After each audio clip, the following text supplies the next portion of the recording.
In this video, I'm going to share with you how to set your cane height to the proper setting. Don't turn away because that starts right now. Howdy! Thanks for learning about MS with me, Boster.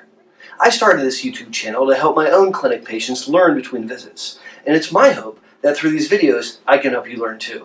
Today's topic, how to use a cane. Many people don't set their cane at the right height, and it doesn't work out well for them. For example, this cane here is set way too high for me.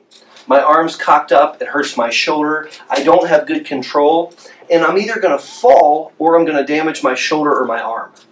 How do you set a cane properly? What you want to aim for is to have the cane almost at the level of your wrist. So almost at the level where your wrist is. And you want to have a slight 15-degree bend in your arm. This is the right place for a cane.